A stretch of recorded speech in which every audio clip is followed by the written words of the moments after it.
I'm with Paralegal Institute of Washington, D.C. We are a national paralegal program. Okay.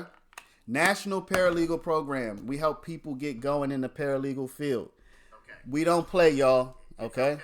We don't play. So our program, we take you through all different areas of law, legal research, legal citations, etc., and we give you an internship. We place you in an internship. Okay. So we have internship connections across the country, and we can make connections in your area if we have to. So if you want to get in touch with us about the paralegal program, come to our website, paralegal-institute.com. You can just come down and contact us, give us a call. We're national. We're actually international. We have students in India, Brazil, South Africa. We have students all across the world. So just because our name is Paralegal Institute of Washington, D.C., does not mean that we only operate in D.C., y'all. We operate across the world. But we focus on employment and education for United States, okay? But telling you, no matter where you are, if you want to learn about the United States law, you want to get a job working with United States law firms, reach out to us. So today, what we're going to be doing is we're going to be talking about resumes. And this, I'm going to be, hopefully I can cut off that part where I didn't have any volume.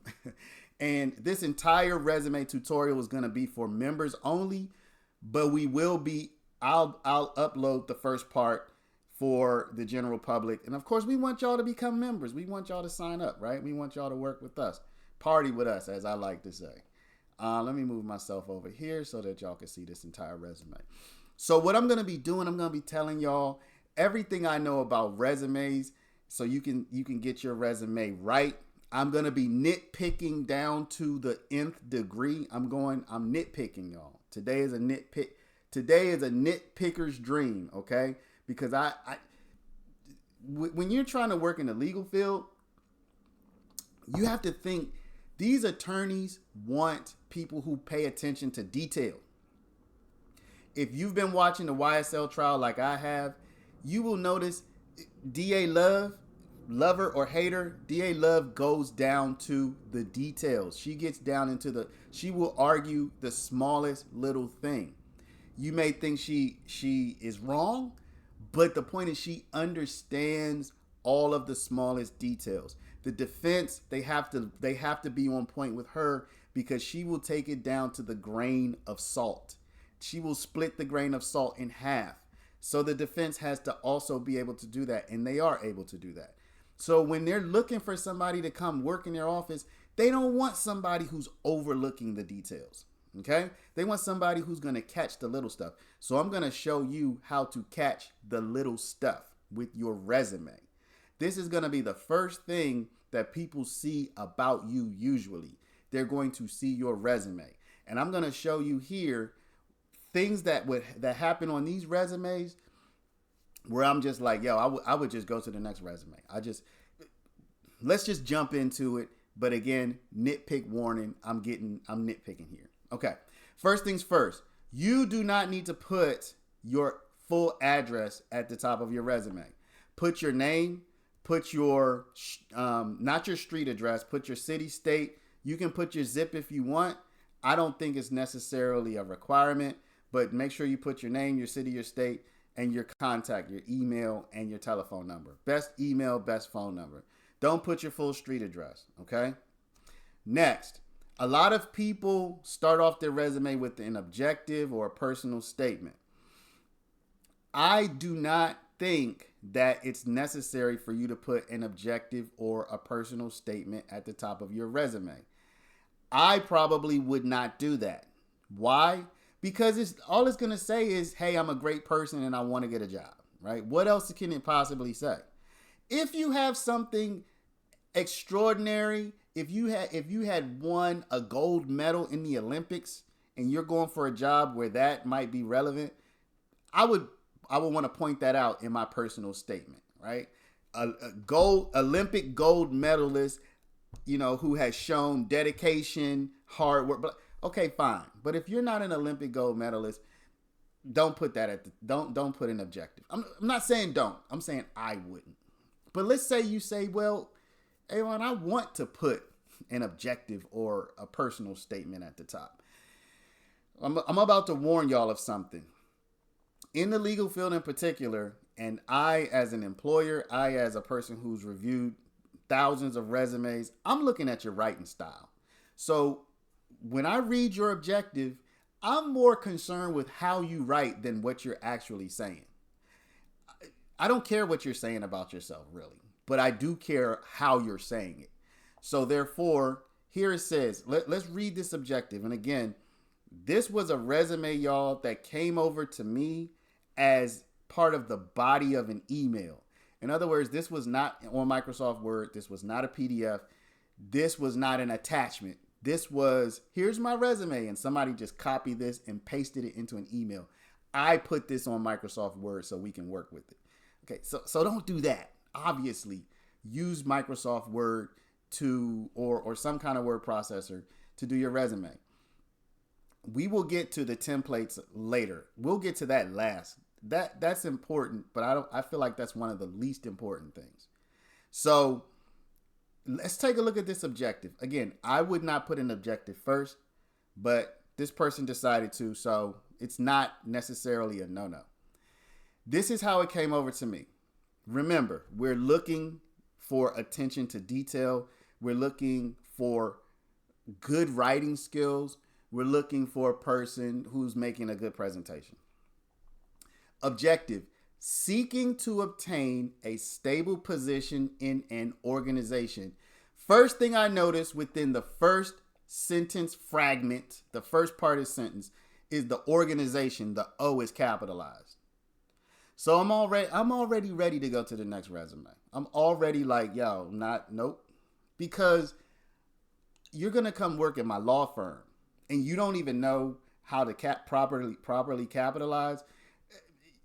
This came over in an email as the body of an email. So apparently this person did not, I don't know if they ran it through Microsoft Word or not. This O should be a lowercase. Okay. So I'm already disappointed in this resume, y'all. I want to go to the next one, but I'm going to continue. Seeking to obtain a stable position in an organization which enables me to use my experience and skills to further enhance my employer's success and my career aspirations. Second thing that jumps out. Y'all learn, if you don't know, learn how to use when to use the apostrophe S for possessive and when to use the S for without the apostrophe for plural. This is wrong, y'all. This should be my employers with an apostrophe S. So we have two grammatical issues within the first sentence. And there's only one sentence of this objective. I don't want to speak to this person now. So I always say, if I have 3 resumes to review, if I put my job ad out there and I only got 3 resumes, I'm going to keep looking at this resume because I don't have a lot of options. I don't have many options. But if I have 100 and this is the first one or second one, I'm literally just getting rid of this person. They're gone. So with those 2 problems, those 2 mistakes here, they are gone. They will never hear from me. And if anybody calls this person, they're going to be sorry. Not the person who called them. Because this is a huge red flag. So if you don't have your proper grammar skills, if you don't know how to use an apostrophe S in order to denote possessive as it relates to, instead of using the S as it relates to pluralizing something, you might want to be a truck driver or a baseball player or, I don't know. You shouldn't work in an office unless you know how to use Microsoft Word. Word didn't pick that up though. Word did not pick this one up. It picked this one up. So this should be a lowercase o. This should be an apostrophe.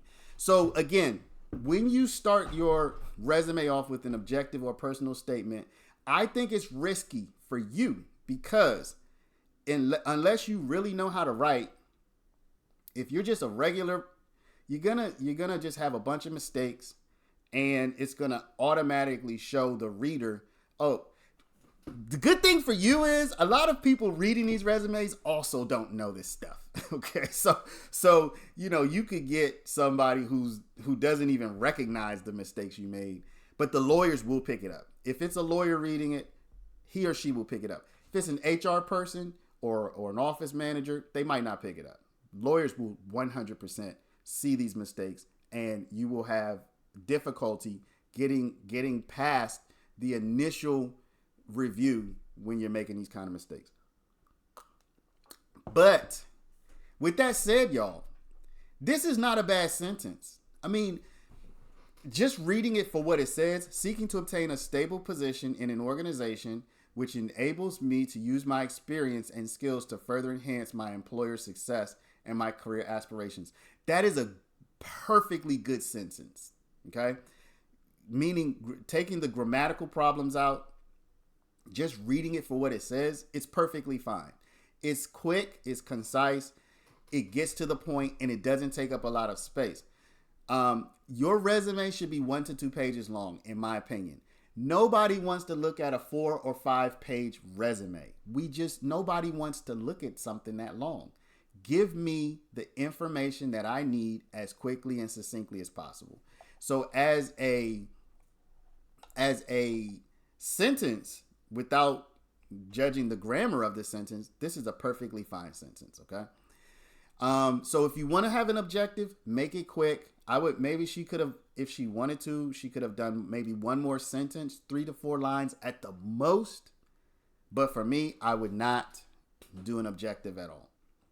All right, next. This is a huge question, y'all. We're about to get into something really big. When I originally saw this resume, her education was not there, okay?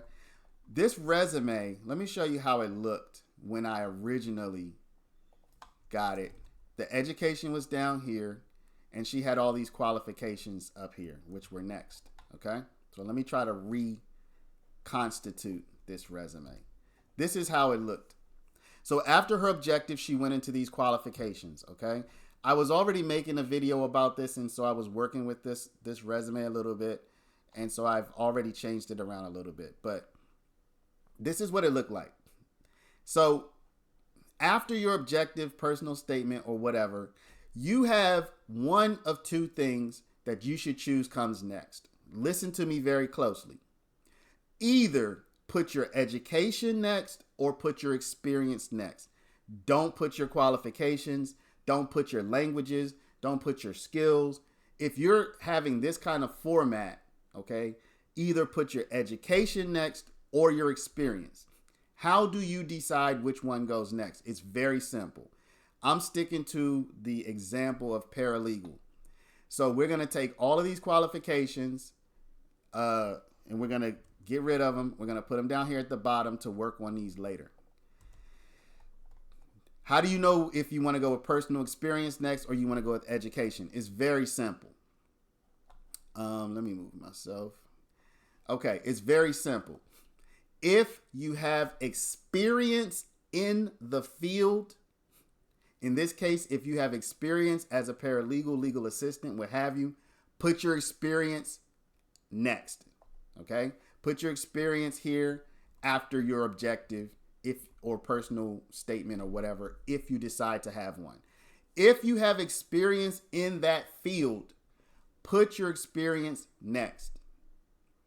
If you do not have experience in the field, put your education next, provided, hopefully, that you have education in the field. Okay, let me get rid of this. We don't need these references. If you have education in the field, hopefully you do, then put your education next. So what I'm saying is you want to default to experience if you have experience in the field. If you do have that experience, put that after your personal statement, after your objective or whatever you put here at the top. If you don't put any of this, then just start off directly with your experience. If you have experience in that field you're applying for. This person does not have any paralegal or law firm experience. So because she is part of our program, I would say to her, put your education first because your education is going to show education in this field. So basically, you want to highlight to the person looking at your resume that you either have experience, which is preferable, and or education in the field that you're going into. In this case, is paralegal. So I would have her put her education first so that as this person, as the, let's say the hiring manager, whoever it is, as their eyes are scanning her resume, they will see the word paralegal on her resume. So they'll be looking down, okay, paralegal education, good. They won't see it here under experience, but at least they've already seen it. So why would we want to put education after experience and make them scan all the way down all of this stuff and then find your paralegal, your word paralegal way down? No, put it at the top. So again, if you have paralegal or whatever the field is we're talking about, if you have paralegal experience, put that first. If you don't, put your education first if that education is paralegal education. If you don't have education or experience, I would say you want to just transition to the paralegal field or whatever field it is, I would say lead with experience. I would say lead with experience over education if you don't have either. Okay? Lead with experience over education if you don't have either. In this case, this lady is a student of ours. I put this here, y'all. This is just made up by me.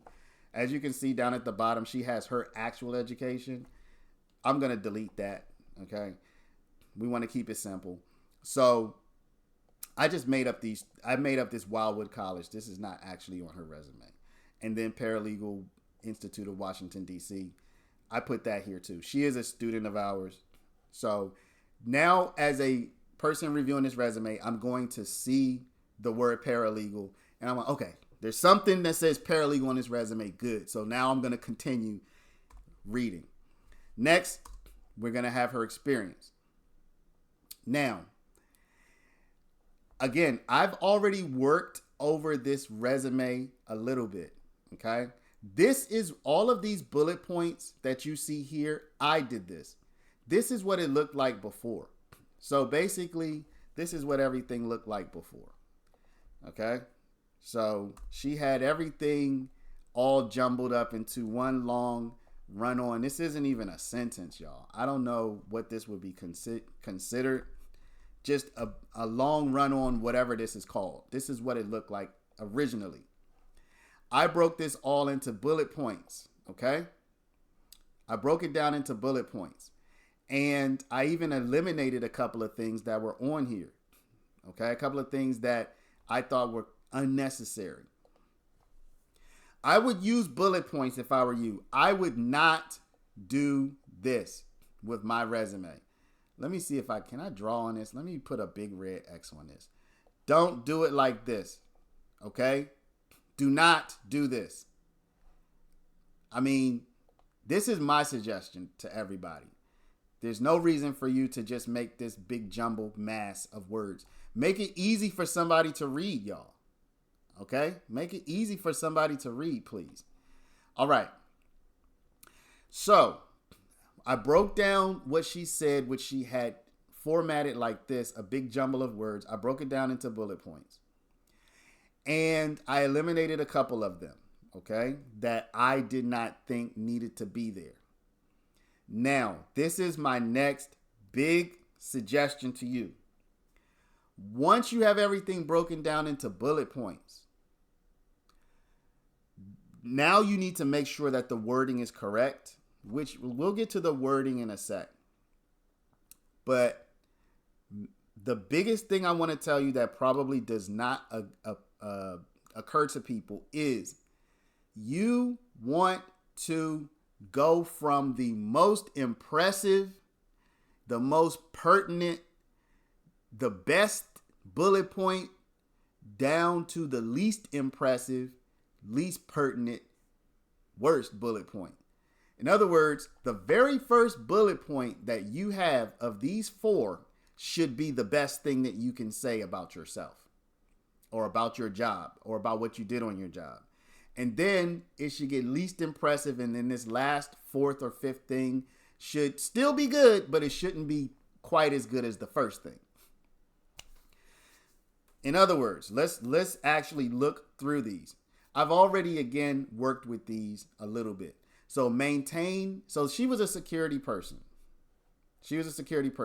The formatting of this is off a little bit. Again, I copied and pasted this.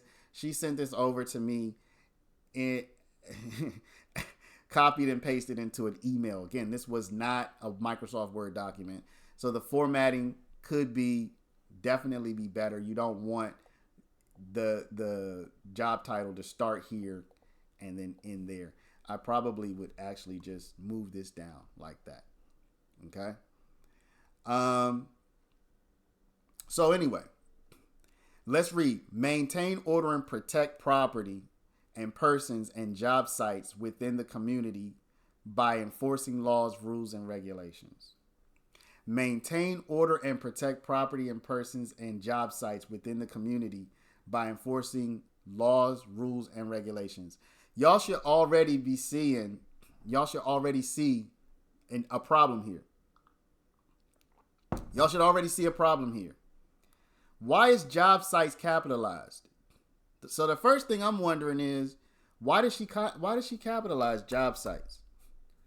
You would be surprised how many people do this. How many people just randomly capitalize stuff?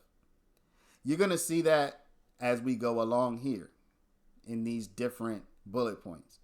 Maintain order and protect property and persons and job sites within the community by enforcing laws, rules, and regulations. I like putting a comma there. Okay, so this is the best one that she has. Patrol assigned areas to prevent illegal activity and ensure safety of citizens and property. You don't need a period there. In times, assist with hazardous situations and write reports. So this is another big thing that you want to pay attention to, and definitely standardize your resume with this. Her first word here was a verb, maintain. Good. It's a present tense verb. Now we can see that she was on this job until April 2023. So she's not maintaining anything right now as it relates to this job. But let's just say this was her current resume or whatever. I would still keep this first job in present tense. Maintain, good. Patrol, good. But then she starts this one with in times. What does that even mean? In times. In times assist. So get rid of that and just start this off with assist. You want to learn how to supercharge your resume? Wouldn't you like to see the rest of this tutorial, including how you can use artificial intelligence to help you make your resume perfect and get your dream job? Well, you have to become a member. In our members only section, you will see this entire resume tutorial, and we're going to be bringing you all kinds of members only content. So go ahead, click the link in the description and become a member today.